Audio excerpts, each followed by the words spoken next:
Right. Okay. Before I get into this story, I should make it clear that this happened in August 2022. My name is Jaden, and I'm 14 years old. In the later months of summer, I went camping with my girlfriend Leah and my aunt, which we were planning to do since before summer started.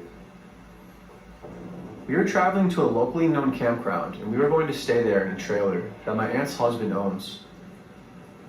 We left around 6 p.m. because the drive took around an hour and a half, Jesus. and because the campground was way out in the sticks, of course.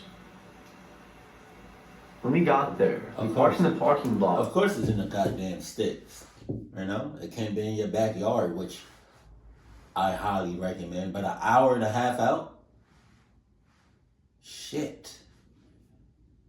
And that's just by driving. Can you imagine if something happened to the car and you already out there?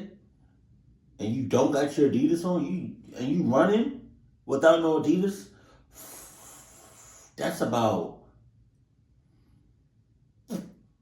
at least 10 hours.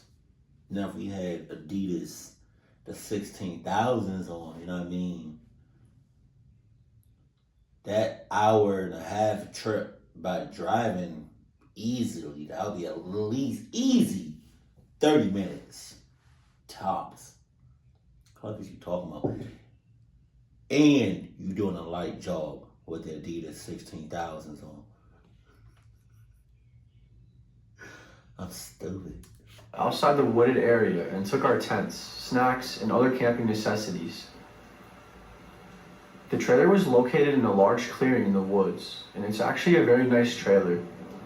It's relatively new, spacey, and has a living room, a mini kitchen, a bathroom, and even 3 bedrooms. The sun would shine brightly in the clearing, creating some nice scenery for photos. On the first day, everything went normal. Me and my girlfriend spent a lot of time watching TV. My aunt took photos of both the area and us, and we had a very nice dinner, since my aunt is a wonderful cook. Everything went downhill fast on the second day, though.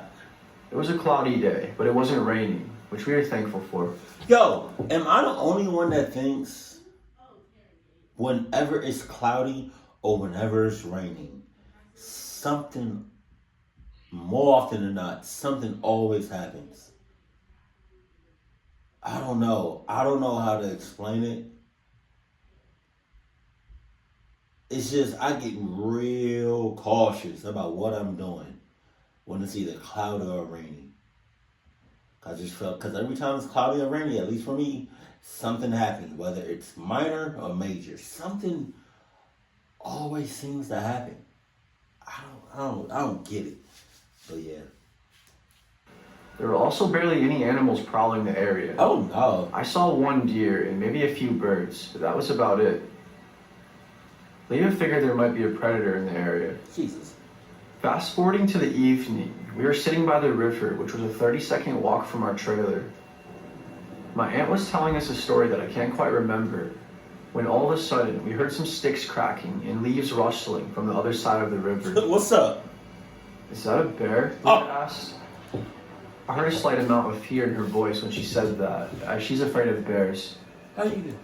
But my aunt said the sound... A bear? Well, I mean, you in the wilderness, or the sticks, so I mean, a bear, come across a bear is probably highly likely. It also depends on where you at. But a bear, again, I highly doubt you have your Adidas 16,000 on because you're not going to outrun a bear. If you don't got them jumps on, you might as well cancel Christmas, right? There's a lake right there. You going up against a bear? I seen like one of them jumps, what's it called? Like why am I doing that? Why am I doing this? I've seen the things that things that are bigger than what you think they are, or something like that. And I see a bear's hand. Yo, come on. You not fighting no bear. Or too light for a bear, so I thought it might be a deer or something. That's when we heard the most blood-curdling shriek any of us have ever heard erupt from the other side of the river. I could feel the hair on the back of my neck stand up, and Leah jumped back in fear. The scream, it itched my brain in a way I could never describe. It was so human, yet so animal-like at the same time. What? All three of us noped the hell out of there and ran back to the trailer, the whole time hearing screaming coming from the river as we were running. The river? We quickly gathered our belongings, stuffed them in the large duffel bag that we had brought, and ran back to the car. When we broke out of the woods, we jumped into the car, locked the doors, and took a deep breath. What the hell was... What you breathing for? What you breathing for?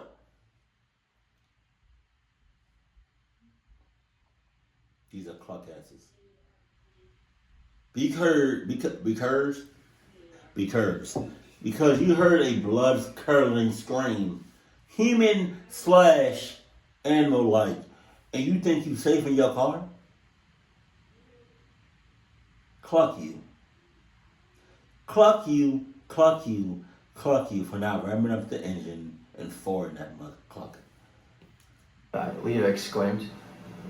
None of us could even begin to explain what we just heard. We just agreed to go back home and forget the whole thing ever happened. I'm saying. Whoa, what? We pulled out of the lot and drove down the road back home. I decided to look one last time at the woods when we were driving away, and I swear to you, I saw a tall black figure with glowing white eyes just staring outside the edge of the tree line, looking right at me. It shook me to my damn core, and I haven't been able to forget about the image since. It's October 18th currently, at the time I'm writing this, and I still haven't told my girlfriend or even my aunt about what I saw. My aunt's husband went up to the trailer to see what he could find though. Wow. And he found his trailer practically in ruins. I don't believe in skinwalkers or the paranormal or anything, but what happened at that campground definitely... That was a very specific term that you used. Just say a skinwalker? Why you could have said, you literally could have said anything else. You said skinwalker. So that lets me know you saw a mother clucking skinwalker. Changed my mind a little about some things. Why do people always gotta look back at a cluck situation? This happened just 2 weeks ago when we moved to... Eggers, I thought this was a move. I thought this was a clucking snake right here. I was about to say, that snake long as shit. You got a whole license plate showing. I hope that's fake. To our new house, so I remember it all very clearly. Oh yeah. We bought the house very cheap from a guy named Jake.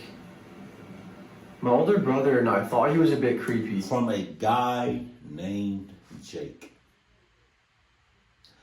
From a guy named Jake. Who the hell is Jake? Huh? Do you know Jake? Do you know Jake? Do you know Jake? Do you know Jake? Do you know Jake? Do you know Jake? Do you know Jake? Do you know Jake? Do you know Jake? Do you know Jake? Do you know Jake? I don't know a Jake. I don't know a Jake. Do you know Jake? I don't know a Jake. I don't know a Jake. I don't wanna know a Jake. Do you know Jake? Do you know Jake? The hell is Jake? But we didn't care. Oh no! Our new house has 3 bedrooms, 2 bathrooms, a living room, a kitchen, and a basement. Right. Oh God. Right from the beginning, the basement gave me the creeps because of this horrible smell. We all took notice of it and wanted to check it out, but we decided not to and just hoped that the smell would go away by itself. Oh yeah. Whoa, whoa, whoa, whoa, whoa, whoa. What smell? The hell you talking about? Hey, I remember one day we had a Friendsgiving, right? If anybody doesn't know what a Friendsgiving is, it's when like the day after Thanksgiving or a couple of days after Thanksgiving, you have with your family. You have another Thanksgiving, but it's only with your friends, so you call it a Friendsgiving. And we had one a couple years ago, and we stayed at a Airbnb. Tell me why that Airbnb, every room in there was open. We had access to, except the basement, and the basement had a big ass lock on it. Do you know how sus and clucked and creepy that shit is? Oh my god. Cause when I saw that, I instantly thought about the show on Netflix called You. Cause God forbid, let me hear like a muffled ass scream.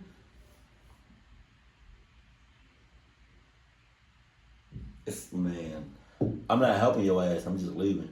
Hours passed, and I was about to go to bed when suddenly I hear thumping sounds from the basement. Okay. I wanted to check it out, so I took my phone and turned the flashlight on. Ass. I opened the basement door and waited for around 10 seconds before going down there. It's a long ass 10 seconds. On my way down the stairs, I suddenly realized the thumping sound completely stopped. So now I was ready to panic. So I made a quick decision and rushed back to my room. I went to sleep and I went on about my day the very next day with no more thumping sounds until the next night. Now I was really close to panicking again. And just like last time, I wanted to check it out, so I left my room. Just as I closed the door to my room, my brother came out of his room because he also heard the thumping sound. Oh yeah? I was glad he was hearing it too, as I kind of thought I was going crazy and was starting to hear things. Although it might have been a lot less scary to hear things that aren't there than to go through what we went through that night. This time, we both went down to the basement. Clucky. On our way down the stairs, the thumping continued. When we got to the bottom of the stairs, the first thing that we noticed was a door that we actually never knew about. A crawl space? Kind of hard to see because it was nearly the same color as the wall. Is it it blended in quite well. It better not be a crawl space. Anyways, we decided to open the door to see what was behind it. Wow. We looked for a light switch, but apparently there was no light in the room. Of course. So we took out our phones and turned on our flashlights, and what we found was disturbing. On the floor, we found 2 dead bodies. We both wanted to scream, but something prevented us from it.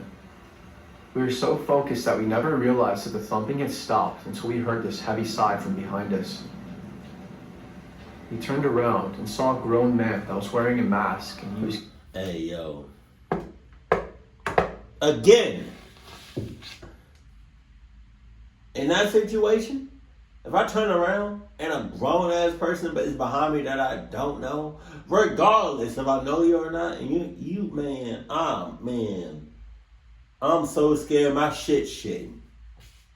Carrying a knife. My brother and I wasted no time at all, and we jolted out of there as fast as we possibly could. You sure? We managed to escape him and to lock the door behind us, which in turn locked him down in the basement. We woke our parents up and told them everything.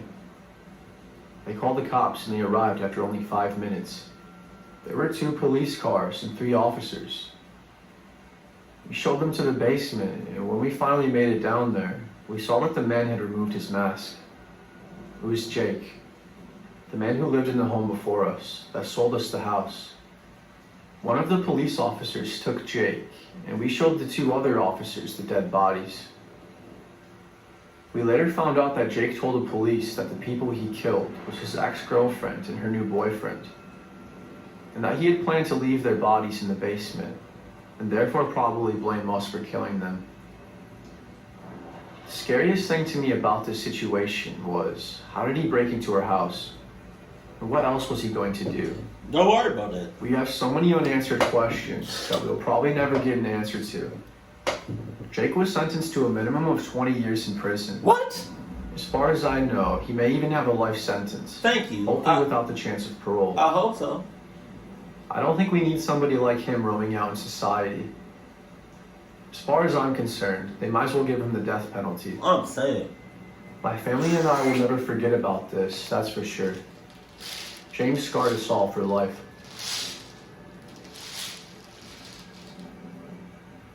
This incident occurred in 2019.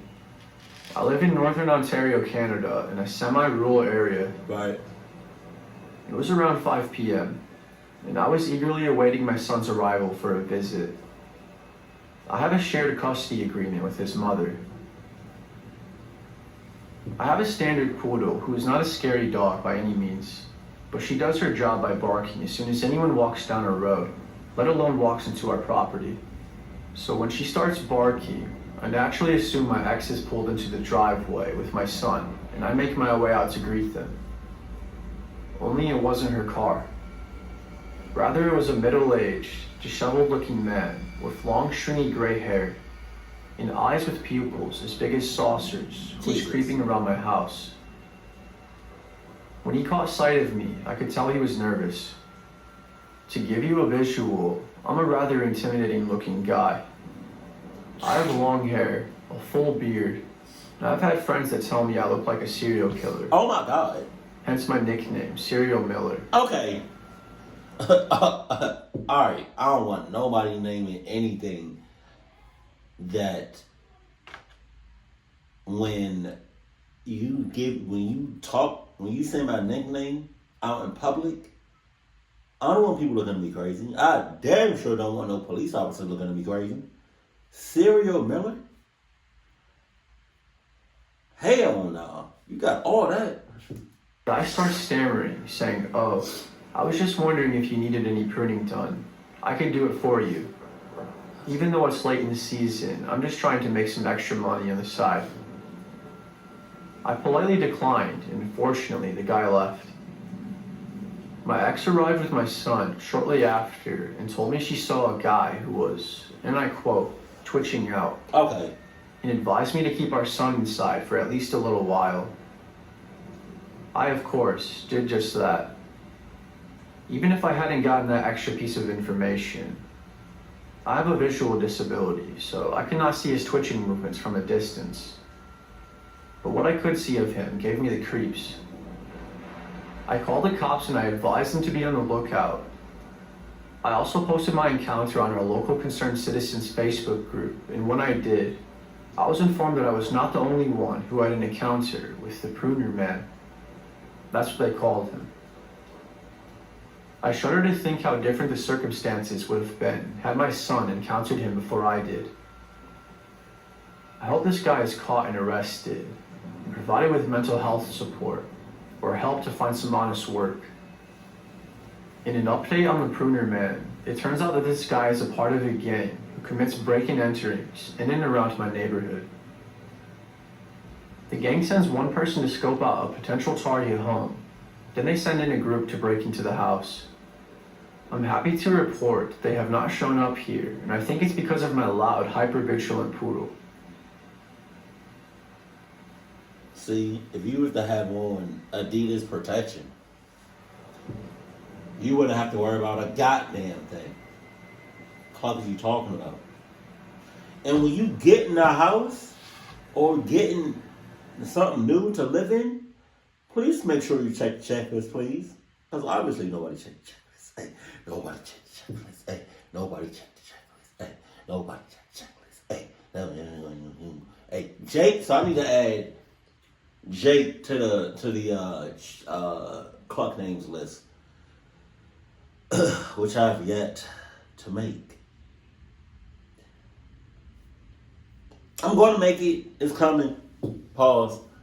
The names are coming. And when they do, when it's time for me to put the names on the board, I'm going to go live so I can have help with the names. Because I do not, it's been like years since I've added so many names to the list. Like, I already know Adam was on the list. I know Toby, Jake, I think Ashley, I think Samantha, Charles. You know what I mean? Like a few of them. But like the OGs, Adam, Toby, you know, keep it cool, keep it classy, and I love you, stay happy, my family.